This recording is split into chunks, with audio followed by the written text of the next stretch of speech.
আল্লাহ রাব্বুল আলামিনই প্রথম, আল্লাহ পাকই শেষ। আল্লাহ পাক প্রকাশ্য, আল্লাহ পাক গোপন।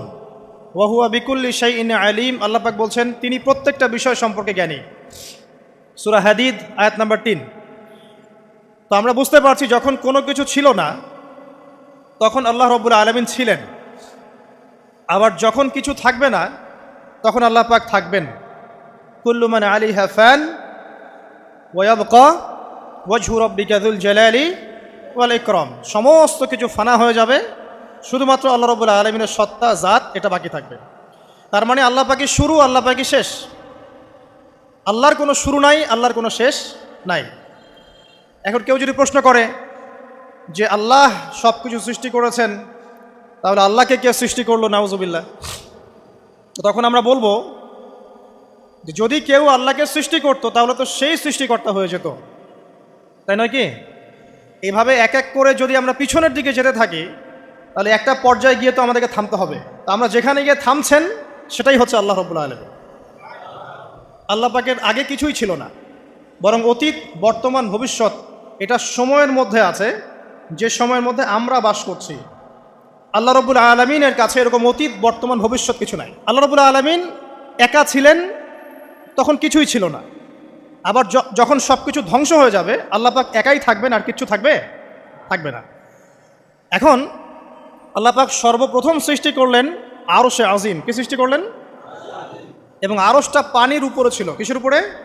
পানির উপরে।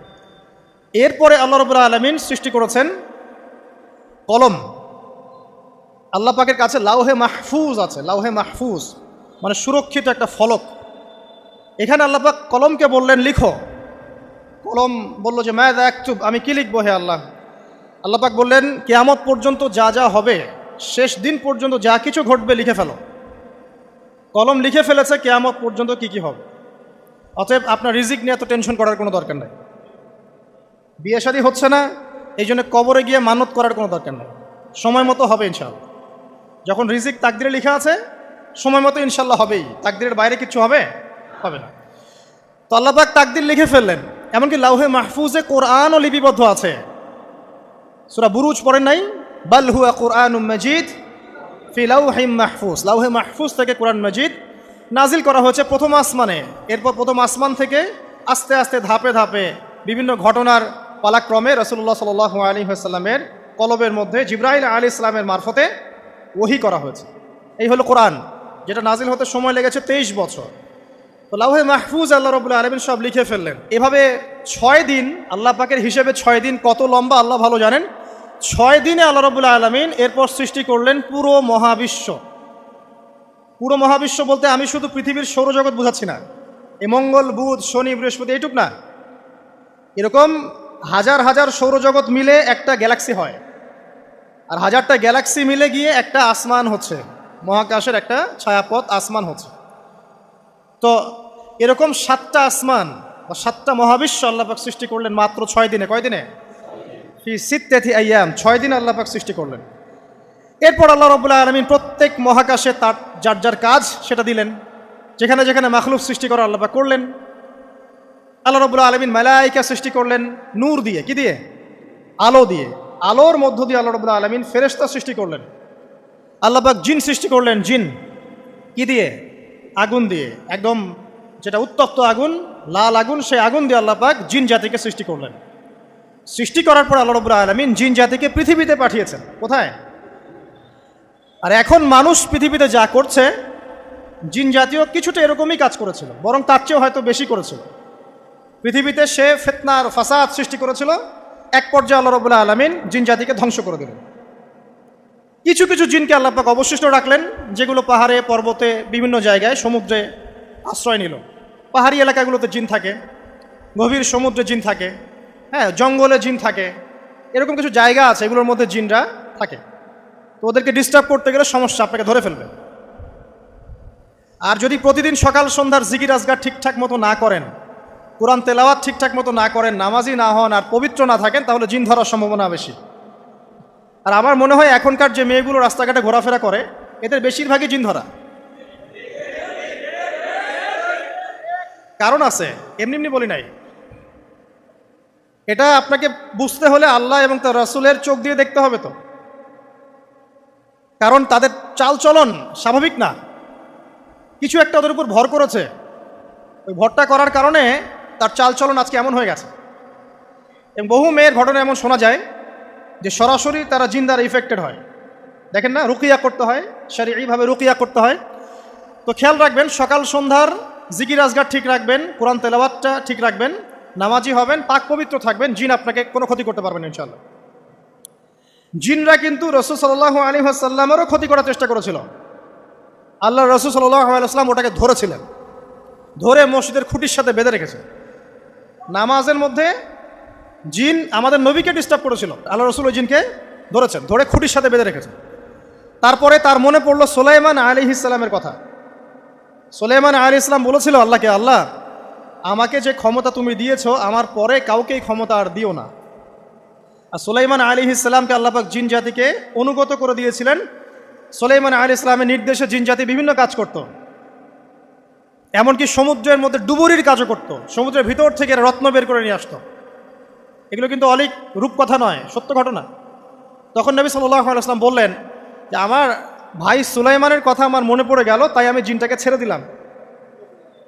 তো আল্লাহ পাক জিন জাতিকে সৃষ্টি করে এই পৃথিবীতে পাঠানোর পর তারা এরকম ফিতনা এবং ফাসাদ সৃষ্টি করার পরে আল্লাহ পাক ওদেরকে ধ্বংস করে দেন।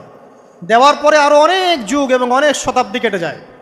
কত যুগ কত শতাব্দী আল্লাহ ভালো জানেন। অনেক লম্বা সময় পরে গিয়ে আল্লাহ রাব্বুল আলামিন ফেরেশতাদেরকে ডাকেন। কাদেরকে ডাকেন? তাদেরকে ডেকে বলেন, ওয়াইজ ক্বালা রাব্বুকা লিল মালায়েকা, স্মরণ করো নবী সেই সময়ের কথা যখন তোমার রব ফেরেশতাদেরকে ডাকলেন, ডেকে বললেন, ইন্নী জাইলুন ফিল আরদি খলিফা, হে ফেরেশতা মণ্ডলী, আমি পৃথিবীতে আমার খলিফা পাঠাতে চাই। কি পাঠাতে চাই ভাই? খলিফা। খলিফার দুটো অর্থ, একটা হচ্ছে ওই যে জিনরা যে চলে গেল ওর স্থলাভিষিক্ত হয়ে আরেকটা জাতি, স্থলাভিষিক্ত হওয়া। আরেকটা ব্যাখ্যা হচ্ছে খলিফা শব্দের মানে হচ্ছে যে ব্যক্তি আল্লাহ পাকের বিধান অনুযায়ী পৃথিবীতে বিচার ফয়সালা করে, সে আল্লাহর খলিফা। আমি কি বুঝাতে পারছি? আল্লাহ পাক ফেরেশতাদেরকে বললেন, আমি পৃথিবীতে আমার খলিফা পাঠাতে চাই, প্রতিনিধি, এবং যে আল্লাহর বিধান দ্বারা বিচার ফয়সালা করে। তখন ফেরেশতারা বলছেন, ক্বালু, ফেরেশতারা বলছেন, আতাজআলু ফিহা মান ইউফসিদু ফিহা ওয়া ইয়াসফিকুদ দিমা, হে আল্লাহ আপনি কি এমন কোন সৃষ্টিকে আবার পৃথিবীতে পাঠাতে চান যে পৃথিবীতে গিয়ে ফিতনা ফাসাদ সৃষ্টি করবে অথবা রক্তপাত ঘটাবে? ফেরেশতারা এই কথা কিভাবে বলতে পারলো? হ্যাঁ, জিন জাতির অভিজ্ঞতার আলোতে। ঠিক আছে? তখন আল্লাহ পাক বলছেন, ইন্নী আ'লামু মা লা তা'লামুন, দেখো আমি যা জানি তোমরা তা জানো না। মানে তারা ফিতনা ফাসাদ সৃষ্টি করতে পারে, কিন্তু আমার কিছু মুখলেস বান্দা থাকবে যারা এই পথে পা বাড়াবে না। আচ্ছা, এবার আল্লাহ রাব্বুল আলামিন আদম আলাইহিস সালামকে সৃষ্টি করলেন। আল্লাহ পাক নিজের হাত দিয়ে আদম আলাইহিস সালামকে সৃষ্টি করেছেন। সূরা সাদের মধ্যে আল্লাহ পাক বলেছেন, দেখুন মহাবিশ্বের কোনো সৃষ্টির ব্যাপারে বলা হয়নি যে খলাকতু বিয়াদাই, আমি নিজ হাতে তাকে সৃষ্টি করেছি। শুধুমাত্র আদম আলাইহিস সালাম, আমাদের পিতার ক্ষেত্রে বলা হয়েছে খলাকতু বিয়াদাই, আমি নিজ হাতে তাকে সৃষ্টি করেছি। কত সম্মান, কত ভালোবাসা, তাই না? এবার আল্লাহ রাব্বুল আলামিন আদম আলাইহিস সালামকে সমস্ত নাম শিক্ষা দিলেন। সমস্ত নাম মানে কি? ওয়াল্লামা আদামাল আসমাআ কুল্লাহা, আল্লাহ পাক বলছেন এরপর আমি আদম আলাইহিস সালামকে মহাবিশ্বের যত জ্ঞান আছে সমস্ত নাম শিক্ষা দিয়ে দিলাম। সুবহানাল্লাহ। যেই জ্ঞান ফেরেশতাদেরও ছিল না, যেই জ্ঞান ইবলিসেরও ছিল না। ইবলিস কিন্তু অনেক জ্ঞানী ছিল, অনেক বড় আবেদ ছিল, সে দীর্ঘদিন আল্লাহর ইবাদত করেছে, কিন্তু এই জ্ঞান কিন্তু তারও ছিল না, ফেরেশতাদেরও ছিল না। সুম্মা আরাদাহুম আলাল মালাইকা, এরপর আল্লাহ রাব্বুল আলামিন আদম আলাইহিস সালামকে ফেরেশতাদের সামনে নিয়ে আসলেন, উপস্থাপন করলেন। মহাবিশ্বের ঘটনা, এটা ঘটছে, চিন্তা করেন, এটা কিন্তু ঘটেছে আগে, অতীত। এবার সমস্ত ফেরেশতার সামনে আদম আলাইহিস সালামকে নিয়ে আসা হচ্ছে। এবার বলা হচ্ছে যে হে ফেরেশতারা, তোমরা এই নামগুলো বলে দাও দেখি, তোমরা যদি সত্যবাদী হও।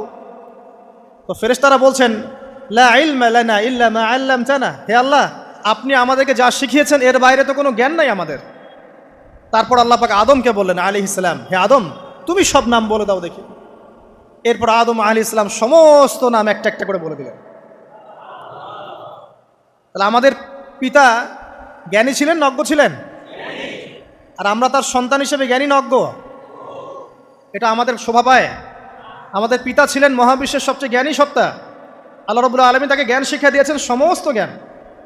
তবে তার সমস্ত জ্ঞান আর এই মহাবিশ্বের সমস্ত জ্ঞান আল্লাহর জ্ঞানের তুলনায় কতটুকু জানেন? একটা সমুদ্রের মধ্য থেকে এক ফোঁটা পানি উঠালে যেমন হয়, পুরো মহাবিশ্বের জ্ঞান আল্লাহর জ্ঞানের সামনে এতটুকু।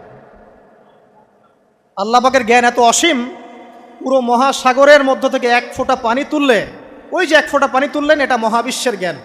আর বাকি সমস্ত পানি এটা আল্লাহ পাকের জ্ঞান। ঠিক দুনিয়ার জীবনের এক্সাম্পলটা এমনই। একটা সাগরের মধ্যে আঙ্গুল ডুবালে, আঙ্গুল উঠালে যতটুকু পানি আঙ্গুলে বেঁধে থাকে, এটা দুনিয়া। আর পুরো মহাসাগরটাই হচ্ছে কি? আখিরাত। নবীজি বলছেন সাল্লাল্লাহু আলাইহি ওয়াসাল্লাম, একটা মৃত গাধাকে দেখে বলছেন, সাহাবীরা তোমরা কি কেউ এই গাধাটাকে 1 দিরহামের বিনিময়ে কিনবে? কান কাটা, মৃত, গলে আছে, এই গাধাটাকে কিনবা 1 দিরহাম দিয়ে? সাহাবীরা বলছেন, মাংনা দিলেও তো কিনবো না। ইয়া রাসূলুল্লাহ, যদি ফ্রিও কেউ দেয়, বিনামূল্যে দেয়, তাও তো নিব না। তখন নবী সাল্লাল্লাহু আলাইহি ওয়াসাল্লাম বলছেন, এটাই হচ্ছে আল্লাহর কাছে দুনিয়ার এক্সাম্পল। ওই মৃত গাধা তোমাদের কাছে যতটা না ইম্পর্টেন্ট, যতটুকু মূল্য রাখে, আল্লাহর কাছে এই দুনিয়া তার চেয়েও কম মূল্য রাখে। তো এই দুনিয়াতে তো সব ফয়সালা হবে না। আমরা তো হতাশ হয়ে যাই না যে দুনিয়াতে এমন কেন, এটা কেন, ওইটা কেন। দুনিয়া এটারই জায়গা। দুনিয়া সব কিছুর কনক্লুশনের জায়গা না, সব কিছুর পরিসমাপ্তির জায়গা হচ্ছে কিয়ামতের মাঠ। ওই দিন যে সফল সে সফল, যে ব্যর্থ সে ব্যর্থ। দুনিয়ার বাড়ি গাড়ি, স্ট্যাটাস, চাকরি বাকরি, ইজ্জত সম্মান, এটা সাফল্য ব্যর্থতার মানদণ্ড নয়, চূড়ান্ত মানদণ্ড নয়। চূড়ান্ত মানদণ্ড কি? ফামান যুহজিহা আনিন নার ওয়া উদখিলাল জান্নাহ ফাকাদ ফাজ। যাকে জাহান্নাম থেকে বাঁচানো হবে, জান্নাতে প্রবেশ করানো হবে, পুলসিরাত পার হতে পারবে, এই একমাত্র ব্যক্তি সফল। তো সাফল্যের সংজ্ঞাটা জেনে রাখবেন, তাহলে আপনি দুনিয়াতে হতাশ হবেন না ইনশাআল্লাহ তাআলা। এবার কি হলো, যখন আদম আলাইহিস সালাম সমস্ত নাম শিক্ষা দেওয়া সমস্ত নাম বলে দিলেন, এখানে নাম মানে কিন্তু খালি নাম নয়, জ্ঞান বলে দিলেন, তখন আল্লাহ রাব্বুল আলামিন ফেরেশতাদেরকে বললেন, তোমরা সবাই এখন আদমকে সিজদা করো। ওয়া ইয কুলনা লিল মালাইকাতি ইসজুদু লি আদম। আল্লাহ পাক এবার বলছেন, আমি সমস্ত মালায়েকাকে বললাম তোমরা আদমকে সিজদা করো। ফাসাজাদু, সবাই সিজদা করলো, ইল্লা ইবলিস, ইবলিস সিজদা করলো না। কেন করলে না? ইবলিসকে বলা হচ্ছে, ইয়া ইবলিস মা মানাকা আল্লা তাসজুদা ইয আমারতুক। তোমাকে কে নিষেধ করলো সিজদা করতে ওই আদমকে, যাকে আমি আদেশ করেছি? কে নিষেধ করলো? তখন ইবলিস বলছে, খলাকতানি মিন নার ওয়া খলাকতাহু মিন তিন। আমাকে সৃষ্টি করেছেন আগুন দিয়ে, আর আদমকে সৃষ্টি করেছেন মাটি দিয়ে, আমি কিভাবে তাকে সিজদা করতে পারি? ইবলিস বলতে চাইলো যে আপনি যে বলছেন আদমকে সিজদা করো, আদম তো মাটির তৈরি, আমি তো আগুনের তৈরি, তাহলে আপনি ভুল বলছেন। নাউজুবিল্লাহ। আগুন কেন মাটির সামনে নত হবে? মাটি আগুনের সামনে নত হওয়া উচিত। তার কেয়াস হচ্ছে এমন। কেয়াস মানে কি? তার এটা কি? হ্যাঁ, তার এটা যুক্তি, তার এটা যুক্তি এবং দর্শন যে আমি কেন তাকে সিজদা করব? আমি তো আগুনের তৈরি, আর আদম হচ্ছে মাটির তৈরি। তো খলাকতাহু মিন নার ওয়া খলাকতানি মিন তিন, খলাকতানি মিন নার ওয়া খলাকতাহু মিন তিন। আমাকে সৃষ্টি করেছেন আগুন দিয়ে, আদমকে সৃষ্টি করেছেন মাটি দিয়ে। আবা ওয়াস্তাকবারা, আল্লাহ পাক বলছেন সে উদ্ধত হলো এবং অহংকার প্রদর্শন করলো। আর আল্লাহ পাক অনেক কিছু মাফ করে দেন, কিছু কিছু বিষয় আল্লাহ পাক মোটেই পছন্দ করেন। তার মধ্যে একটা হচ্ছে অহংকার, তার মধ্যে একটা হচ্ছে শিরক, তার মধ্যে একটা হচ্ছে অন্যের হক নষ্ট করা, তার মধ্যে একটা হচ্ছে আদম সন্তানকে হত্যা করা, তার মধ্যে একটা হচ্ছে বৃদ্ধ বয়সে ব্যভিচার করা, তার মধ্যে একটা হচ্ছে মুরতাদ হয়ে যাওয়া। ওই যে খ্রিস্টান হয়ে যাচ্ছেন না, খালি মরেন তারপর বুঝবেন, খালি মালাকুল মউত আসুক তারপর বুঝবেন। আল্লাহ রাব্বুল আলামিন বলছেন তার রাসূলের মাধ্যমে, কেউ যদি সাক্ষ্য দেয় আল্লাহ ছাড়া কোনো মাবুদ নাই, মুহাম্মদ সাল্লাল্লাহু আলাইহি ওয়াসাল্লাম শেষ নবী, ঈসা ইবনে মারইয়াম আল্লাহর প্রেরিত নবী, আল্লাহর পুত্র নন, জান্নাত সত্য এবং জাহান্নাম সত্য, এই 5টা বিষয় যদি কেউ সাক্ষ্য দেয়, ইনশাআল্লাহ সে জান্নাতে যাবে, তার আমল যেমনই হোক না কেন। টাকার বিনিময়ে, চাকরির বিনিময়ে, সমাজসেবার নামে আর চিকিৎসার নামে ইমান বিক্রি করে ফেললেন, সুবহানাল্লাহ, সুবহানাল্লাহ। তোমাদের এই পৃথিবীতে বেঁচে থাকার চাইতে মাটির তলে চলে যাওয়া ভালো। আবর্জনার কোনো প্রয়োজন নাই আল্লাহর এই জমিনে। এই মুসলিম উম্মার আবর্জনার কোনো প্রয়োজন নাই। এই মুসলিম উম্মার ইমানদার সাহসী তরুণ প্রজন্মের দরকার। আল্লাহ পাক কবুল করুন, আমিন। এরপরে কি হলো? ইবলিস সেজদা করলো না, আবা ওয়াস্তাকবার, সে উদ্ধত হলো এবং অহংকার প্রদর্শন করলো। এবার আল্লাহ পাক জিজ্ঞাসা করলেন, কেন করলে না, কেন করলে না? সে বলল যে আগুন দিয়ে সৃষ্টি করেছেন আমাকে, তাকে সৃষ্টি করেছেন আপনি মাটি দিয়ে, সো আপনি ভুল আমি সঠিক, আমি কেন তাকে সেজদা করব? আল্লাহ পাক তখন আর তার প্রতি রহম করলেন না। আল্লাহ পাক তখন তাকে বলছেন ফখরুজ মিনহা, এখান থেকে বেরো। আল্লাহ পাক যেমন গফুর রহিম আরহামুর রহিমিন, ঠিক তেমনি আল্লাহ পাক শাদীদুল ইকাব, কঠিন শাস্তি দাতাও বটে। আল্লাহ পাক শুধু কি দয়াই করবেন, শাস্তি দিবেন না? দিবেন। ফখরুজ, অপদস্থ হয়ে লাঞ্ছিত হয়ে এখান থেকে বের হয়ে যাও। এখানে অহংকার করার অধিকার তোমাকে দেওয়া হয় না, এখান থেকে বের হয়ে যাও। এবার ইবলিস বের হয়ে যাচ্ছে। বের হয়ে যাওয়ার সময় ইবলিস বলছে রব্বি, কি বলছে? রব্বি। দেখেন ইবলিস আল্লাহকে বলছে রব্বি, মানে ইবলিস আস্তিক। ইবলিস কি আস্তিক? ইবলিস আল্লাহ বিশ্বাস করে। ইবলিস বলছে রব্বি, হে আমার রব, আনজিরনি ইলা ইয়াউমি ইউবআসুন, আমাকে কিয়ামত দিবস পর্যন্ত অবকাশ দেন। আমাকে তো বের করে দিচ্ছেন, ঠিক আছে, আমাকে কিয়ামত দিবস পর্যন্ত অবকাশ দেন। শব্দ চয়ন হচ্ছে রব্বি, হে আমার রব, মানে ইবলিস কিন্তু নাস্তিক না। তাহলে এখন যারা এই যে এথিজমে বিশ্বাস করছেন, আসলে এরা কেউ নাস্তিক না, এরা ইসলাম বিদ্বেষী। কখনো দেখবেন না তাদেরকে অন্য ধর্মের কোনো বিষয় নিয়ে কটু মন্তব্য করছে, প্রশ্ন উত্থাপন করছে, এমনটা খুব কমই দেখবেন। এতে যত মাথা ব্যথা ইসলাম নিয়ে। এখানে দেখেন ইবলিসের কথা বলছি, ইবলিস কিন্তু আস্তিক। ইবলিস কি বলছে? রব্বি আনজিরনি ইলা ইয়াউমি ইউবআসুন, হে আমার রব। ইবলিস জানে যে আল্লাহ তার রব। ওই যে সূরা হাশরের শেষের দিকে পড়ে দেখবেন ইবলিস বলে উকফুর, তোমরা কুফরি করো। তারপরে মানুষ যখন কুফরি করে সে বলে আমি ইন্নী আখাফুল্লাহ রাব্বাল আলামিন, আমি আল্লাহকে ভয় করি যে জগৎ সমূহের প্রতিপালক। শয়তানকে মানুষ গিয়ে জিজ্ঞাসা করবে, জাহান্নামীরা, তুমি আমাদেরকে পথভ্রষ্ট করেছিল। শয়তান বলবে আমি কিচ্ছু করি নাই, আমি তোমাদেরকে কোনো কাজে ফোর্স করি নাই, আমি শুধু তোমাদেরকে ওয়াসওয়াসা দিয়েছি, তোমরা নিজেরাই কাজ করছো। ফালা তালুমুনি ওয়ালুমু আনফুসাকুম, সূরা ইব্রাহিম পড়ে দেখেন। শয়তান বলবে তোমরা আমাকে লানত করো না, নিজেদেরকেই লানত করো, আমি তো তোমাদেরকে বাধ্য করে কাজ করাই নাই, তোমরা নিজেরাই করেছো এই কাজগুলো। আসুন সামনে যাই। এবার আল্লাহ পাক যখন ইবলিসকে বের করে দিলেন, সে বলছে আমাকে কিয়ামত পর্যন্ত অবকাশ দিন। কিয়ামত পর্যন্ত অবকাশ নিয়ে ইবলিস কি করবে? উত্তর, ইবলিস বলছে ফাবিমা আগওয়াইতানি, হে আল্লাহ, যে কারণে বা যে আদমের কারণে আপনি আমাকে এখান থেকে বের করে দিলেন, লাআকউদান্না লাহুম সিরাতাকাল মুস্তাকিম, আমি সে আদম সন্তানের সরল পথে ওত পেতে বসে থাকবো। শয়তানের কথা কি মনে থাকবে যুবক ভাইরা? শয়তানের চ্যালেঞ্জ কি? আমি আদম সন্তানের সরল পথে ওত পেতে বসে থাকবো, মানে আমার আপনার সবার পথে সে ওত পেতে বসে আছে। এটা যদি মাথায় থাকে তাহলে জীবনে চলা সহজ হয় না? আচ্ছা, আর কি করবো? সুম্মা লাআতিয়ান্না মিন বাইনি আইদিহিম, শুধু বসেই থাকবো না, আমি আসবো তাদের সামন থেকে, ওয়া মিন খালফিহিম, তাদের পিছন থেকে, ওয়া আন আইমানিহিম, তাদের ডান দিক থেকে, ওয়া আন শামাইলিহিম, তাদের বাম দিক থেকে, ওয়ালা তাজিদু আকসারাহুম শাকিরিন, হে আল্লাহ, আপনি বেশিরভাগ আদম সন্তানকে শুকরগুজার পাবেন না। কার কথা? শয়তানের। এই কথাটা কি সত্য না মিথ্যা? এখন বেশিরভাগ লোক নামাজ পড়ে না পড়ে না? পড়ে পড়ে না। বেশিরভাগ মুসলিমের দাড়ি আছে না নাই? বেশিরভাগ মুসলিম সুদ খায় না খায় না? এখন বেশিরভাগ তরুণ প্রজন্মের জেনায় আছে না নাই? পর্নোগ্রাফি সবাই দেখে না দেখে না? অন্যের সম্পদ আত্মসাৎ মানুষ করছে না? দুর্নীতি করছে না? ঘুষ খাচ্ছে না? ইসলামের বিধান 100% পালন করে কত পার্সেন্ট মানুষ? খুব কম। আচ্ছা বাদ দেন এত বড় বড় কথা, শুধু কোরআনুল কারীম তেলাওয়াত করতে পারে কতজন মানুষ? বলি না আমরা 90% মুসলিমের বাংলাদেশ, তো 90% মুসলিমের বাংলাদেশে কত ভাগ মুসলিম কোরআন তেলাওয়াত করতে পারে? একটা শুমারি করে দেখেন, কোরআন শুমারি। এটা কোরআন শুমারি করে দেখেন যে কত পার্সেন্ট মুসলিম শুদ্ধ করে কোরআন পড়তে পারে। যারা পড়তে জানে তাদেরও পড়া যে কত ভুল আছে, আলেম ওলামার কাছে গেলে বুঝতে পারবেন। আর এই ভুলের কারণে যে অর্থ কত পরিবর্তন হচ্ছে আপনি তো জানেনই না। তো এই যে শয়তান বলেছে ওয়ালা তাজিদু আকসারাহুম শাকিরিন, আপনি বেশিরভাগকেই শুকরগুজার পাবেন। তো কথা সত্য না মিথ্যা? দেখেন, ও কিন্তু তার মিশনের মধ্যে ঠিকই আছে। কথা যে সত্য তার প্রমাণ সহিহ বুখারীর একটা হাদিস, যেটা 4 বার এসেছে বুখারীর মধ্যে, যে আদম আলাইহিস সালামকে ডাকা হবে কিয়ামতের মাঠে, ডেকে বলা হবে তোমার সন্তানদের মধ্য থেকে জাহান্নামীদেরকে আলাদা করে দাও। আদম আলাইহিস সালাম বলবেন কতজনকে আলাদা করে দিব? আল্লাহ পাক বলবেন প্রতি 1099 জনকে জাহান্নামের জন্য আলাদা করে দাও। শয়তানের কথা ঠিক না বেঠিক? এবার আল্লাহ রাব্বুল আলামিন তাকে বের করে দিলেন। ইবলিস এবার বের হয়ে গেল, চ্যালেঞ্জও করলো।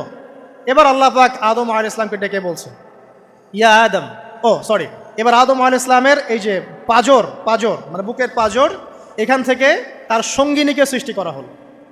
কারণ আদম আলাইহিস সালাম একাকী ছিলেন, একা একাকী থাকা যায়? একা একা থাকতে কষ্ট হয় না? একজন জীবন সঙ্গী লাগে না?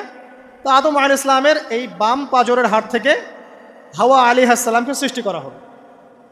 সৃষ্টি করার পর আরও একটা ঘটনা আছে যে আল্লাহ রাব্বুল আলামিন আদম আলাইহিস সালামের পিঠের যে অংশটুকু আছে, এই অংশটুকু থেকে আগামীতে যত আদম সন্তান আসবে সবাইকে ছোট ছোট পিঁপড়ার আকৃতিতে সামনে নিয়ে দেখালেন। সুবহানাল্লাহ। যত আদম সন্তান আসবে আল্লাহ পাক সবাইকে আদমের সামনে দেখালেন এবং বললেন, এই যে শুভ্র অংশ যারা, মানে সাদা অংশ যারা, তারা তোমার সন্তানদের মধ্য থেকে সবাই জান্নাতি। আর তোমার এই যে বাম পাশে যেগুলো কালো কালো ছোট ছোট আকৃতি দেখছো, এগুলো সব তোমার সন্তানদের মধ্য থেকে জাহান্নামী। আমরা দোয়া করি আমরা তাদের অন্তর্ভুক্ত না হই। এবার আল্লাহ পাক সবাইকে বললেন, সূরা আরাফের মধ্যে আসছে 182 নম্বর আয়াতে মনে হয়, আল্লাহ পাক বলেন, আলাস্তু বিরব্বিকুম, হে আদমের সন্তানরা, আমি কি তোমার রব নই? আমি কি তোমাদের রব নই? আলাস্তু বিরব্বিকুম, আমি কি তোমাদের রব নই? আলাস্তু বিরব্বিকুম, আমি কি তোমাদের রব নই? আমরা সবাই তখন বলেছিলাম, বালা ইয়া রব্বি, অবশ্যই আপনি আমাদের রব। আমরা এখন ভুলে গেছি না? আমরা সবাই এই সাক্ষী দিয়ে আসছি রুহের জগতে। আর রুহের জগৎ বলে একটা জগৎ আছে, অনেক জগৎ আছে। রুহের জগৎ একটা, দুনিয়ার জগৎ একটা, জিন জাতির জগৎ আলাদা, বারজাখ পরকালে যে কবরে রাখার পরে বারজাখের জগৎ একটা, আর দারুল করার যেটা হবে একদম জান্নাত জাহান্নাম, ওটা আরেকটা জগৎ। এই যে মহাবিশ্ব যে সম্প্রসারিত হচ্ছে, এক এক গ্যালাক্সিতে এক একটা জগৎ না, এরকম বহু জগৎ আছে। রুহের জগতে আমরা এই ওয়াদা আল্লাহর কাছে করে এসেছি, এটাকে আহদে আলাস্তু বলে। কি বলে? আহদে আলাস্তু, মানে আলাস্তু বি রব্বিকুম, আমি কি তোমাদের রব নই? আমরা বলেছিলাম হ্যাঁ আপনি আমাদের রব। একটা মজার কথা আছে এখানে, যখন আদম আলাইহিস সালাম দেখছিলেন তার সন্তানদেরকে সাদা সাদা আকৃতি ছোট ছোট, এর মধ্যে একটা সন্তানকে দেখে, একজন সন্তানকে দেখে তার প্রচণ্ড ভালো লেগেছিল এবং তিনি অত্যন্ত সুদর্শন ছিলেন। তাকে দেখে তার প্রচণ্ড রকম ভালো লেগেছিল। আল্লাহ পাককে তিনি জিজ্ঞাসা করলেন, হে আল্লাহ, আমার সন্তানদের মধ্যে একে, এই সুন্দর সন্তান কে? আল্লাহ পাক বললেন, সে হচ্ছে তোমার সন্তান দাউদ। কি নাম? দাউদ আলাইহিস সালাম। আর আপনাকে বলে রাখি, আদম আলাইহিস সালামের ব্যাপারে যেমন আল্লাহ পাক বলেছেন আদম আমার খলিফা, ঠিক দাউদ আলাইহিস সালাম সম্পর্কেও আল্লাহ পাক বলেছেন দাউদ আমার খলিফা। বুঝতে পারলেন? কোথায় আছে? সূরা সদ পড়ে দেখেন। ঠিক আদম আলাইহিস সালাম সম্পর্কে আল্লাহ পাক বলেছেন না যে আমি পৃথিবীতে খলিফা পাঠাচ্ছি, ঠিক দাউদ আলাইহিস সালাম সম্পর্কেও আল্লাহ পাক বলেছেন দাউদ আমার খলিফা। ইয়া দাউদ ইন্না জাআলনাকা খলিফাতান ফিল আরদ ফাহকুম বাইনান নাসি বিল হক ওয়া লা তাত্তাবিল হাওয়া। আয়াতটা পড়ে দেখবেন, ওইদিকে আমি পরে আসছি। তো ওই সন্তানকে দেখে তার এত ভালো লাগলো, আল্লাহর কাছে তিনি জিজ্ঞাসা করছেন, হে আল্লাহ, আমার এই সন্তানের হায়াত কত? আল্লাহ পাক বলছেন, তোমার এই সন্তানের হায়াত হচ্ছে 60 বছর। কত বছর? 60 বছর। আর আমাদের উম্মতে মুহাম্মাদের কিন্তু গড় আয়ু এরকম 60-65, এর বেশি না গড় আয়ু। তখন আদম আলাইহিস সালাম বলেন, আল্লাহ, আমার হায়াত থেকে তাকে 40 বছর দিয়ে দাও। আমার হায়াত থেকে তাকে 40 বছর দিয়ে দাও। আল্লাহ পাক তাকে 40 বছর দিয়ে দিলেন। তাই আদম আলাইহিস সালামের 1000 বছর হায়াত হয়ে গেল 960 বছর, আর দাউদ আলাইহিস সালামের 40 বছর হায়াত হয়ে গেল 100 বছর। এখন আসেন এই জায়গায় যে আদম আলাইহিস সালাম এবং দাউদ আলাইহিস সালাম দুইজনকে আল্লাহ পাক কি বলেছেন? খলিফা। খলিফা কে? খলিফা কাকে বলে? এটা একটু শুনে নি ছোট্ট করে। সূরা সদ পড়বেন 24 কি 26 নম্বর আয়াত। আল্লাহ পাক বলছেন, ইয়া দাউদ, হে দাউদ, খলিফার কাজ কি এটা শোনেন। হে দাউদ, ইন্না জাআলনাকা খলিফাতান ফিল আরদ, নিশ্চয়ই আমি আল্লাহ তোমাকে পৃথিবীতে খলিফা করেছি। কি করেছি? খলিফা করেছি। তোমার কাজ কি? ফাহকুম বাইনান নাসি বিল হক, মানুষের মাঝে আল্লাহর বিধান দ্বারা হকের মানদণ্ডে বিচার ফয়সালা করবে। তাহলে আল্লাহর খলিফার দায়িত্ব কি? আল্লাহর বিধান দ্বারা বিচার ফয়সালা করা। ওয়ালা তাত্তাবিউল হাওয়া, তুমি নিজের প্রবৃত্তির অনুসরণ করবে না। ফায়ুদিল্লাকা আন সাবিলিল্লাহ, তাহলে তোমাকে এটা সরল পথ থেকে বিচ্যুত করে দেবে। ইন্নাল্লাযীনা ইউদিল্লুনা আন সাবিলিল্লাহ, নিশ্চয় যারা আল্লাহর পথ থেকে বিচ্যুত হয়ে যায়, লাহুম আযাবুন শাদীদ, তাদের জন্য কঠিন শাস্তি আছে। বিমা নাসু ইয়াউমাল হিসাব, এই কারণে যে তারা হিসাবের দিনটা ভুলে গেছে। এই আয়াত থেকে খলিফার ফাংশন বুঝতে পারলেন? খলিফার ফাংশন কি? আপনি যা ইচ্ছা তাই ফয়সালা করবেন, নিজের মন গড়া যা ইচ্ছা রচনা করবেন। ফাহকুম বাইনান নাসি বিল হক, মানুষের মধ্যে হকের মানদণ্ডে বিচার ফয়সালা করো। হকটা কি জিনিস? আমার দর্শন হক, আমার ফিলোসফি হক, আমার যুক্তি, আমার বিজ্ঞান, এগুলোই হকের মানদণ্ড। হকের মানদণ্ড কি? কোথায় উত্তর আছে? কোরআনেই উত্তর আছে। কোন সূরা? সূরা কাহফ। কত নম্বর আয়াত? আয়াত নম্বর 29। আল্লাহ পাক বলছেন ওয়াকুলিল হাক্কু মির রাব্বিকুম, হক সেটাই যা তোমার রবের পক্ষ থেকে নাজিল। কথা কি ক্লিয়ার? হক কি জিনিস? যা তোমার রবের পক্ষ থেকে নাজিল হয়। ফামান শাআ ফালইউমিন, যার ইচ্ছা হয় সে স্বীকার করুক। ওয়ামান শাআ ফালইয়াকফুর, যার ইচ্ছা হয় সে অস্বীকার করুক। ইন্না আতাদনা লিযালিমিনা নারান, অস্বীকারী জালেমদের জন্য আমি আগুন প্রস্তুত করে রেখেছি। তো এখানে আপনি হকের সংজ্ঞা পেলেন এবং হকের মানদণ্ডে বিচার ফয়সালা করলে পরে খলিফা হয়। যদি আল্লাহ পাকের হকের মানদণ্ডে কেউ ফয়সালা না করে সে আল্লাহর খলিফা নয়, সে শয়তানের খলিফা। কথা কি ক্লিয়ার? আচ্ছা, এখন যদি আপনি বাধ্য হন কোনো ক্ষেত্রে সেটা আলাদা বিষয়, বাধ্য হয়েছেন সেটা আলাদা বিষয়, কিন্তু আকীদা স্পষ্ট থাকতে হবে যে আল্লাহ রাব্বুল আলামিনের বিধান চূড়ান্ত, এর উপর কোনো বিধান নাই। এখন আপনি আদম এবং দাউদ আলাইহিস সালামের মধ্যে একটা সম্পর্ক বুঝতে পারলেন। এবার আল্লাহ পাক আদম আলাইহিস সালামকে ডাকলেন, ডেকে বলছেন আদম এবং হাওয়া, তোমরা দুজন উসকুন আনতা ওয়া যাওজুকাল জান্নাহ, এবার তুমি আর তোমার স্ত্রী হাওয়া তোমরা জান্নাতে থাকো। ফাকুলা মিনহা রাগাদান হাইথু শিতুমা, জান্নাতের যেখান থেকে ইচ্ছা তোমরা ফল খাও বা যা ইচ্ছা তাই করো, সব কিছু উন্মুক্ত তোমাদের জন্য জান্নাতে। একটা বিষয়, ওয়ালা তাকরাবা হাযিহিশ শাজারা, এই যে গাছটা দেখছো এই গাছের কাছেও যাবে না। এখানে শব্দ এমন না যে গাছের ফল খাবে না, শব্দ হচ্ছে এমন গাছের কাছেও যাবে না। যেমন ওয়ালা তাকরাবু জিনা, জেনা করবে না আল্লাহ পাক বলেননি, বলেছেন জেনার কাছেও যাবে না। ওয়ালা তাকরাবু মাল আল ইয়াতিম, ইয়াতিমের মাল খাবে না আল্লাহ পাক বলেন নাই, আল্লাহ বলছেন ইয়াতিমের মালের কাছেও যেও না। আমি কি বুঝাতে পারছি? এই গাছের কাছেও যেও না। এবার জান্নাতে তারা থাকতে লাগলেন।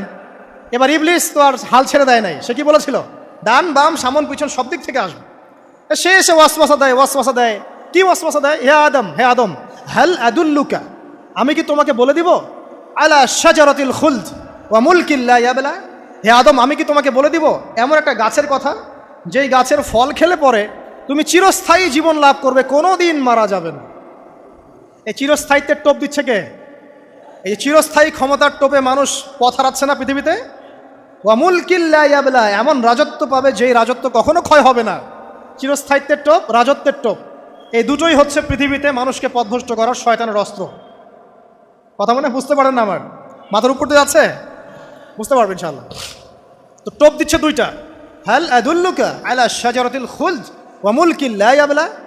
করতে করতে করতে করতে একদিন সত্যি সত্যি আমাদের পিতামাতা সেই গাছের কাছে চলে গেলেন। যখনই চলে গেলেন ফালাম্মা যাকা শাজারা, যখন তারা গাছের কাছে চলে গেলেন, বাদাত লাহুমা সাওআতিহিমা, তাদের পরনে যে জান্নাতি কাপড় ছিল ধাপাস করে খুলে পড়ে গেল। ইন্না লিল্লাহি ওয়া ইন্না ইলাইহি রাজিউন, আমাদের পিতামাতাকে পুরো মহাবিশ্বে ফেরেশতাদের সামনে জান্নাতে নগ্ন করে দিল ইবলিস। আমি মনে বুঝাতে ব্যর্থ হচ্ছি, আমাদের পিতামাতাকে জান্নাতে ফেরেশতাদের সামনে সবার সামনে নগ্ন করে কাপড় খুলে ফেললো কে? ইবলিস। তো এখন যে কাপড় খোলার সংস্কৃতি চলছে, কারা এরা? ওরা জিন শয়তান, এগুলো মানুষ শয়তান। শয়তান দুই প্রকার, মিনাল জিন্নাতি ওয়ান নাস, জিন শয়তান আর মানুষ শয়তান। ওই জিন শয়তান এদেরকে ওয়াসওয়াসা দিয়ে দিয়ে নগ্ন করেছে, এরা এখন নগ্নতার আন্দোলন শুরু করেছে। এবং আমি জানি কয়দিন পরে এটা বিকিনি পরেও ঘুরবে। অবাক হচ্ছেন? কিয়ামতের আলামতের মধ্যে অন্যতম হচ্ছে মানুষ রাস্তার ধারে ধারে জেনা করবে, রাস্তার মনে মনে জেনা হবে। তখন তার সবচেয়ে ভালো মানুষ হবে সেই ব্যক্তি যে গিয়ে বলবে যে বাবা তোমরা জেনা করছো, এই দেয়ালের পিছনে গিয়ে করতে পারলা না, সে হবে সবচেয়ে ভালো মানুষ। তো এই যে কাপড় খোলার সংস্কৃতি শুরু হয়েছে, এটা কার সংস্কৃতি? বাদাত লাহুমা সাওআতিহিমা। আল্লাহ পাক আরো বলছেন ইয়া বানি আদম, হে আদম সন্তান, লা ইয়াফতিনান্নাকুমুশ শাইতান, শয়তান যেন তোমাদেরকে ফিতনায় ফেলতে না পারে। কামা আখরাজা আবাওয়াইকুম মিনাল জান্নাহ, ঠিক যেভাবে শয়তান তোমাদের পিতামাতাকে জান্নাত থেকে বের করে দিয়েছিল। আর কি করেছিল? কামা আখরাজা আবাওয়াইকুম মিনাল জান্নাহ ইয়ানজিউ আনহুমা লিবাসাহুমা, শয়তান তোমাদের পিতামাতার লেবাস পোশাক খুলে ফেলেছিল। ঠিক এভাবেই যেন পৃথিবীতে শয়তান তোমাদেরকে ফিতনায় ফেলতে না পারে, আল্লাহ পাক সতর্ক করছেন। এখন কি বুঝতে পারছেন? এই নগ্নতার যে 6 লাভ, নগ্নতা, অশ্লীলতা, পর্নোগ্রাফি, বেহায়াপনা, ফ্রি মিক্সিং, নারীদেরকে নগ্ন করে রাস্তায় বের করে নিয়ে আসা, এগুলো কার এজেন্ডা? শয়তানের এজেন্ডা। এর উপর কোনো কথা নাই, কারণ কোরআনের উপর কোনো সত্য নাই। এগুলোর উপরে কোনো কথা হবে না, বিকজ কোরআনের উপর কোনো সত্য নাই। আছে? নাই। কোরআনে আল্লাহ পাক বলেছেন যে শয়তান ফিতনায় ফেলেছিল, ইয়ানজিউ আনহুমা লিবাসাহুমা, শয়তান তোমাদের পিতামাতার লেবাস খুলে ফেলে দিয়েছিল। ওয়া তাফিকা ইয়াখতিফানি আলাইহিমা মিন ওয়ারাকিল জান্নাহ, তখন আমাদের পিতামাতা জান্নাতের গাছের যে এই যে পাতাগুলো আছে এগুলো ছিঁড়ে ছিঁড়ে লজ্জাস্থান ঢাকতে লাগলেন। ইন্না লিল্লাহ। আমাদের পিতামাতার কি দুর্দশা হয়েছিল, আমাদের পিতামাতার কি দুর্দশা, কি লজ্জা হয়েছিল তখন। চিন্তা করে দেখেন, শয়তান কাপড় খুলে ফেলে দিয়েছে। আর আমাদের পিতামাতা, আমাদের মা, আমাদের বাবা জান্নাতের এই যে পাতাগুলো ছিঁড়ে ছিঁড়ে গায়ের লজ্জাস্থান ঢাকা শুরু করেছেন। কি পরিমাণ লজ্জা চিন্তা করেন। আপনাকে যদি এখানে কেউ নগ্ন করে ফেলে এবং আপনি যদি না চান বিষয়টা, সবাই জোর করে আপনার কাপড় খুলে ফেলে, আপনার কেমন লাগবে? কেমন লাগবে? এই ঘটনা ঘটেছে মহাবিশ্বে, শয়তান ঘটিয়েছে। এরপর আল্লাহ পাক ডাকলেন, ডেকে বলছেন, ইয়া আদম, হে আদম, আলাম আনহাকুমা আন তিলকুমা শাজারা, হে আদম, আমি কি তোমাদেরকে দুজনকে নিষেধ করি নাই যে গাছের কাছে যাবে না? আমি কি তোমাদের দুইজনকে নিষেধ করি নাই যে তোমরা গাছের কাছে যাবে না? তখন আদম আলাইহিস সালাম বুঝতে পারলেন যে তারা একটা বড় ভুল করে ফেলেছে। তারপর আল্লাহ রাব্বুল আলামিন দয়া পরবশ হয়ে আদম এবং হাওয়া আলাইহিস সালামকে কালিমা শিক্ষা দিলেন, তওবার কালিমা, যেই কালিমা দিয়ে তারা তওবা করতে পারেন। সেই কালিমা হচ্ছে রব্বানা যালামনা আনফুসানা ওয়া ইল্লাম তাগফির লানা ওয়া তারহামনা লানাকুনান্না মিনাল খাসিরিন। এই দোয়া শিখে নিয়ে আদম এবং হাওয়া আলাইহিস সালাম তওবা করলেন। আল্লাহ পাক তাদের তওবা কবুল করে মাফ করে দিলেন।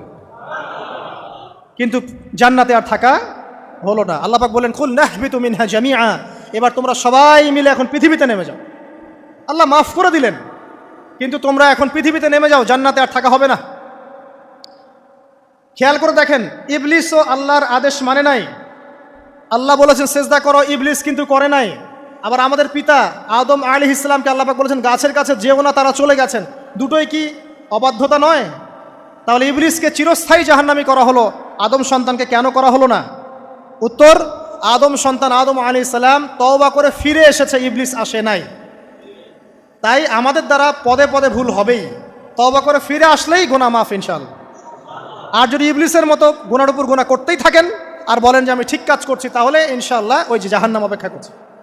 ইবলিস থেকে আল্লাহ পাক বললেন যে তুমি এবং তোমার অনুসারী যারাই থাকবে সবাইকে দিয়ে লাআমলাআন্না জাহান্নামা মিনকুম আজমাইন, তোমাদের সবাইকে দিয়ে আমি জাহান্নাম পরিপূর্ণ করব। নাউযুবিল্লাহ। এবার সবাই পৃথিবীতে নেমে আসলো। পৃথিবীতে এসেই কি আল্লাহ পাক ছেড়ে দিলেন? না। আল্লাহ রাব্বুল আলামিন বলছেন, কুল নাহবিতু মিনহা জামিআ, তোমরা পৃথিবীতে নেমে যাও। ফাইম্মা ইয়াতিয়ান্নাকুম মিন্নি হুদান, দুনিয়াতে যাচ্ছ যাও, তবে মনে রেখো যে আমার পক্ষ থেকে তোমাদের কাছে হেদায়েতের বাণী আসবে। আমার পক্ষ থেকে তোমাদের কাছে হেদায়েতের বাণী আসবে। ফামান তাবিআ হুদায়া ফালা খাউফুন আলাইহিম ওয়ালা হুম ইয়াহজানুন, যারা আমার হেদায়েতের বাণীগুলো মেনে চলবে তাদের কোনো ভয় নাই, কোনো দুশ্চিন্তাও নাই। ওয়াল্লাযীনা কাফারু ওয়া কাযযাবু বিআয়াতিনা, কিন্তু যারা আমার আয়াতকে কুফরি করবে, মিথ্যা প্রতিপন্ন করবে, ফাউলাইকা আসহাবুন নার, তারা হবে জাহান্নামের অধিবাসী। হুম ফিহা খালিদুন, তারা সেখানে চিরস্থায়ী হবে। এই সহজ সরল জীবন দর্শন দিয়ে আল্লাহ পাক পৃথিবীতে পাঠিয়ে দিলেন। এবার শুরু হলো পৃথিবীতে পথ চলা। পৃথিবীতে পথ চলার ক্ষেত্রে অনেক কিছু সৃষ্টি করতে হলো, আবিষ্কার, কৃষিকাজ, এটা ওটা সব কিছু। আদম আলাইহিস সালামকে আল্লাহ পাক সেই জ্ঞান ওহির মাধ্যমে শিক্ষা দিলেন। কৃষিকাজ আল্লাহ পাক শিক্ষা দিয়েছেন, চাকা সৃষ্টি করা আল্লাহ পাক শিক্ষা দিয়েছেন, বাহন সৃষ্টি করা আল্লাহ পাক শিক্ষা দিয়েছেন। যত রকম জ্ঞান আছে সমস্ত জ্ঞান এসেছে নবীদের পক্ষ থেকে। সব কিছু জ্ঞানের মূল ভিত্তি এসেছে নবীদের কাছ থেকে, আল্লাহর ওহির কাছ থেকে। যত সভ্যতা দেখছেন বড় বড়, সমস্ত সভ্যতা শুরু হয়েছে নবী দ্বারা, এবং সভ্যতা শেষও হবে একজন নবী দ্বারা। তার নাম কি? ঈসা ইবনে মারইয়াম। আদম আলাইহিস সালাম আল্লাহর দেয়া শিক্ষায় শিক্ষিত হয়ে দুনিয়াতে চলতে লাগলেন এবং তওবা ইস্তেগফার করতে লাগলেন, কাঁদতে লাগলেন। দীর্ঘকাল তারা ক্রন্দন করেছেন। কি কারণে? ওই যে একটা ভুল তারা করে ফেলেছে। দুনিয়াতে এসে ক্রন্দন করতে আল্লাহ রাব্বুল আলামিন এক পর্যায়ে তওবা কবুল করে ফেললেন। এবার সামনে যান। তাদের সন্তান হলো হাবিল এবং কাবিল। নাম শুনেছেন? শোনেন নাই? হাবিলের কুরবানি কবুল হয়, কাবিলের কুরবানি কবুল হচ্ছে না। বিকজ কাবিল এর কুরবানির মধ্যে ইখলাস নাই। ভাইয়ের কুরবানি কেন কবুল হচ্ছে, আমারটা কেন হচ্ছে না? হিংসার বশবর্তী হয়ে কাবিল হাবিলকে হত্যা করে ফেললো। নবী পরিবারের সদস্য হয়েও কাবিল এরকম অন্যায় করে ফেলে। আর কি হলো, রাসূল সাল্লাল্লাহু আলাইহি সাল্লাম বলেছেন, পৃথিবীতে যত মানুষ অন্যায়ভাবে নিহত হবে, পৃথিবীতে যত মানুষ অন্যায়ভাবে খুন হবে, সমস্ত খুনের পাপের একটা অংশ কাবিলের আমলনামায় যুক্ত হবে, কারণ সেই প্রথম খুন চালু করেছে। এই যে আজকে গুনাহে জারিয়া চালু করছেন না, সুদী এনজিও, সুদী সমিতি, সিনেমা হল, এইটা ওইটা, মদের বার, যত গুনাহে জারিয়া চালু করছেন, মৃত্যু হবে, কবরে যাবেন ঠিকই, কিন্তু গুনাহ কমবে না ইনশাআল্লাহ। মনে করেন একজন নগ্ন ছবিতে অভিনয় করেছে, ঠিক আছে, এখন নাই পৃথিবীতে, বা কেউ অশ্লীল গান বাজনা করে দুনিয়া থেকে বিদায় নিয়েছে, দুনিয়াতে তার গান এখনও বাজছে, সে কবরে শুয়ে শুয়েই সেই গোনাগুলো পাচ্ছে। ঠিক আপনি যদি এখন ভালো কোনো কাজ করেন, দিনই কোনো ভালো কাজ করেন, মসজিদ হোক, মাদ্রাসা হোক, ইয়েতিমখানা হোক, বিধবাদের কোনো প্রকল্প হোক, বৃদ্ধাশ্রম হোক, মানবতার কোনো কল্যাণমূলক কাজ হোক, মৃত্যুর পরেও ইনশাল্লাহ আপনি নেকি পেতে থাকবেন। সদকায়ে জারিয়া আর গুনাহে জারিয়া ভালো করে বুঝবেন, একটা গুনাহ করে মাফ নেওয়া আলাদা বিষয়, আর গুনাহ চলতে থাকাটা আর একটা বিষয়। আল্লাহ আমাদেরকে হেফাজত করুন, আমিন। নবী পরিবার এগিয়ে গেল এবং তাদের সময়ে তারা শুধু ক্রন্দন করেছেন, ইবাদত করেছেন, আল্লাহর কাছে ইস্তেগফার করেছেন, এবং ওই যে জান্নাতে ফিরে যাওয়ার জন্য তারা আপ্রাণ চেষ্টা করেছে। এক পর্যায়ে আদম আলাইহিস সালামের বয়স যখন 960 বছর হলো, আল্লাহ রাব্বুল আলামিন তাকে ওফাত দিলেন, তার ইন্তেকাল হয়ে গেল। ইন্না লিল্লাহি ওয়া ইন্না ইলাইহি রাজিউন। এরপরেও নবী পরিবার চলতে লাগলো, চলতে চলতে পরবর্তীতে আসলেন নূহ আলাইহিস সালাম, তারপরে ইব্রাহিম, আদ জাতি, তারপর সামুদ, তারপরে শুআয়ব, কওমে মাদিয়ান, মূসা, দাউদ, সুলাইমান, ইসহাক, ইয়াকুব, নবী পরিবার চলতেই লাগলো। এক পর্যায়ে ঈসা আলাইহিস সালামের পরে মুহাম্মদ সাল্লাল্লাহু আলাইহি ওয়াসাল্লামের মধ্য দিয়ে নবীদের সিলসিলা আল্লাহ পাক শেষ করে দিলেন। এভাবেই সভ্যতা এগিয়ে গেছে, এভাবেই আমাদের পিতামাতার হাত ধরে জ্ঞান পৃথিবীতে এসেছে, এবং ওই যে শয়তানের মিথ্যা প্রলোভন, প্রতারণা, এর ফলশ্রুতিতে ওই যে আমাদের পিতামাতার গা থেকে কাপড় খুলে পড়লো, আল্লাহ পাক রাগান্বিত হয়ে সবাইকে দুনিয়াতে নামিয়ে দিলেন, ইবলিসকে চিরস্থায়ী জাহান্নামী ঘোষণা করলেন। কিন্তু আমাদের পিতামাতার ক্রন্দন, তওবা, ইস্তেগফার, আমলের বদৌলতে, আল্লাহর রহমতে আল্লাহ পাক পিতামাতাকে মাফ করে দিলেন, আলহামদুলিল্লাহ। এভাবেই মানব জাতি এগিয়ে যাচ্ছে। আজকে আমরা এই পর্যায়ে পর্যন্ত এসেছি। আদম আলাইহিস সালামের এই সংক্ষিপ্ত জীবনী থেকে আমরা কি শিখলাম? আমরা শিখলাম যে আল্লাহ রাব্বুল আলামিন অনেক ভালোবেসে, অনেক মহব্বত করে, মমতা দিয়ে, মায়া দিয়ে নিজের হাতে আমাদের পিতাকে সৃষ্টি করেছে। এক, দুই, আমাদের পিতাকে আল্লাহ রাব্বুল আলামিন তার পক্ষ থেকে জ্ঞান শিক্ষা দিয়েছেন। এই কারণে আদম সন্তানরা জন্ম থেকেই দেখবেন কিছু না কিছু জ্ঞানে জ্ঞানী হয়েই থাকে, জ্ঞান আপনার ডিএনএর মধ্যে থাকেই। আল্লাহ রাব্বুল আলামিন আদম আলাইহিস সালামের মধ্যে রূহ ফুঁকে দিয়েছেন। আল্লাহ রাব্বুল আলামিন আদম আলাইহিস সালামকে জান্নাতে রেখেছেন। আল্লাহ রাব্বুল আলামিন গাছের কাছে যাওয়ার পরেও তওবা ইস্তেগফারের মধ্য দিয়ে তাকে মাফও করে দিয়েছেন।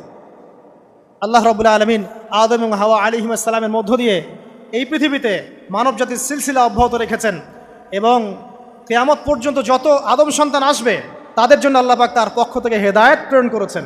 এক যুগে তাওরাত এসেছে, কখনো জাবুর, কখনো ইনজিল, কখনো কোরআন, সর্বশেষ টেস্টামেন্ট হিসেবে কোরআন এসেছে। এখন যদি এই ওহীর বাণী, কোরআন এবং এর ব্যাখ্যা, হাদিস আমরা মেনে চলি, ইনশাআল্লাহ তাআলা আমরা আবার সেই জান্নাতে ফিরে যাব যেখান থেকে আমাদেরকে নামিয়ে দেওয়া হয়েছে। আর যদি আমরা কোরআন এবং হাদিস বা আল্লাহর ওহীর পরোয়া না করি, এর আলোকে জীবন না করি, তাহলে ওই ইবলিসের সাথেই আমাদেরকে জাহান্নামে থাকতে হবে, নাউযুবিল্লাহ। আল্লাহ রাব্বুল আলামিন আমাদের সবাইকে কোরআন এবং সুন্নাহ, আল্লাহর ওহী মেনে চলার তৌফিক দান করুন, এবং ইবলিসের খপ্পর থেকে আল্লাহ পাক আমাদেরকে বাঁচিয়ে রাখুন। ইবলিসের যত এজেন্ট আছে, ওদের যে দুরভিসন্ধি, ষড়যন্ত্র এবং শয়তানি ফাঁদ, এগুলো থেকে আল্লাহ পাক আমাদেরকে, আমাদের মা বোনদেরকে, আমাদের পরিবারের সদস্যদেরকে, আমাদের সমাজকে, রাষ্ট্রকে আল্লাহ পাক হেফাজত করুন, বাঁচিয়ে রাখুন, আমিন।